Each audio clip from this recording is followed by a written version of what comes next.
Le Bitcoin est apparu le 3 janvier 2009, créé par Satoshi Nakamoto. Quand il fut lancé, il n'avait aucune valeur.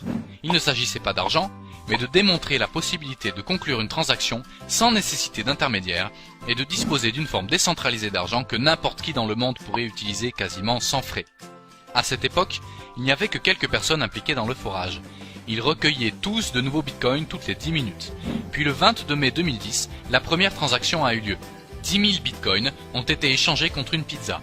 Lorsque cette transaction s'est produite, le bitcoin a subitement acquis une valeur. Alors la demande s'est créée et plus de gens ont commencé à demander à acheter des bitcoins, mais ceux qui en détenaient ne voulaient pas les céder pour si peu. Rappelez-vous, les bitcoins sont aussi rares que de l'or. Alors les gens ont commencé à offrir des prix plus élevés pour en acheter.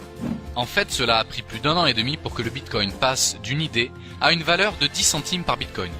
Depuis que cette vidéo a été réalisée, 5 années se sont écoulées et le prix est passé de 10 centimes à environ 240 $. Sa valeur s'est donc multipliée par 2400. Si vous aviez acheté $1 de bitcoin il y a 5 ans, vous disposeriez maintenant de 2400 $. Si vous en aviez acheté pour 100 $, vous auriez maintenant 240 000 $. Dans le monde, au cours des 5 dernières années, Bitcoin a été à notre connaissance le meilleur investissement possible. Cette vidéo a pour but de vous aider à comprendre ce qu'est un Bitcoin. Bitcoin est la première monnaie cryptée et décentralisée. Bitcoin utilise l'Internet pour envoyer de l'argent directement d'une personne à l'autre, partout dans le monde, sans avoir à passer par une entité centralisée comme une banque, PayPal ou Western Union. Et c'est complètement sécuritaire, anonyme, extrêmement rapide et ça fonctionne partout dans le monde. N'importe qui peut utiliser Bitcoin sans remplir de critères particuliers, pratiquement sans frais, sans rétrofacturation et sans frontières. C'est vraiment la devise du futur. Alors qui utilise et accepte Bitcoin? En fait, il y a des millions de personnes qui utilisent Bitcoin. Et vous pouvez utiliser Bitcoin pour acheter presque tout ce à quoi vous pouvez penser. Il y a des centaines de milliers d'entreprises qui acceptent les Bitcoins. Vous pouvez payer des billets d'avion, des chambres d'hôtel, des appareils électroniques, des voitures, du café et bien d'autres choses encore. Si vous pouvez y penser, nous pouvons vous garantir que vous pouvez l'acquérir à l'aide de Bitcoin. Un autre marché énorme que Bitcoin impacte est celui de la remise d'argent envoyée aux amis et aux familles d'un État à l'autre ou d'un pays à l'autre partout dans le monde. La plupart des gens ne réalisent pas qu'entre 600 milliards de dollars et 1 trillion de dollars sont transigés à travers le monde chaque année. Nous avons l'habitude de faire cela par l'intermédiaire des banques, PayPal ou d'entreprises comme Western Union. Toutes ces entités font payer des frais et nous devons leur faire confiance.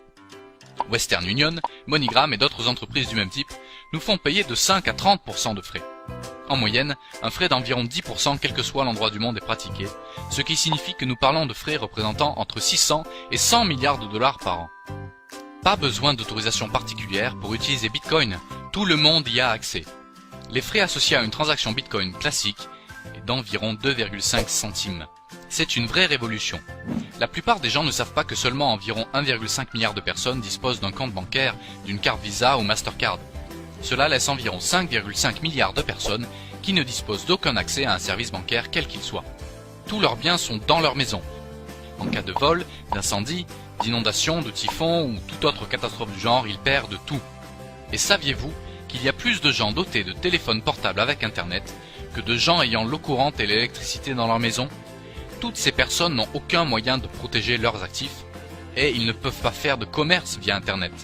Maintenant, ils le peuvent grâce à Bitcoin.